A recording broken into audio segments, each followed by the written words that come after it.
Day 32, and again, a heavy hitter. So be ready for this because there'll probably be more questions than answers by the end. And interestingly enough, the chapter is called In the End. Mark 15:33 to 34. At midday there was darkness over all the land until 3 in the afternoon. At 3 o'clock, Jesus shouted in a powerful voice, my God, why did you abandon me? Or why have you forsaken me? Then, of course, Jesus, in Luke 23:46, Jesus shouted at the top of his voice, here's my spirit, Father. You can take care of it now. And with that, he died. So there are 7 sayings when Jesus is on the cross, meaning there are 7 specific lines that he communicates.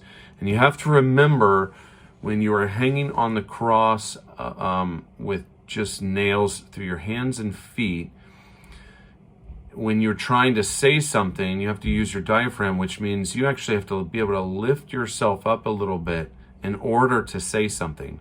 So when you want to say something, you actually have to make it hurt worse in order to say something. So he's lifting himself up, because essentially the cross actually ends up choking you. I think a lot of time in your own blood too. But here are the 7 lines, just as a refresher. Father, forgive them. They don't know what they're doing. I'm telling you the truth. You'll be with me in paradise this very day. That's to the prisoner. Mother, look, there's your son. Look, there's your mother. That's to one of the disciples. My God, why did you abandon me? And we're going to talk about that one in just a second. Next line, I'm thirsty. It's all done, or it is finished. Last is, here's my spirit, or into your hands I commit my spirit. You can take care of it now. So we're looking at this experience on the cross, this scandalous grace, this tender affection, this dark desperation, this agonizing thirst, this long and hard fought for accomplishment. And in the end, before Jesus finally lets go, there is simple, unyielding trust of a child. It says, one writer even says these last words embody really the journey of Good Friday, the journey of Christian existence, in fact, is in these lines. I don't want to go into some of these too much, because the ones that he really focused on is, my God, why did you abandon me? The scripture, yes, Jesus is quoting the Old Testament. Where does he turn in times of crisis and need? It's something that you don't have to think about. You turn to a favorite line.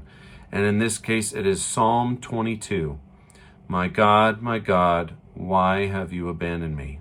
He's quoting the first line of Psalm 22. Why are you so far from helping me? I am a worm, not human, scorned by others. I'm poured out like water, all my bones out of joint. You lay me in the dust of death. Dogs are all around me, a company of evildoers. However, it doesn't end there. But you, O Lord, do not be far away. O my help, come quickly, for he did not despise or abhor the affliction of the afflicted. He did not hide his face from me.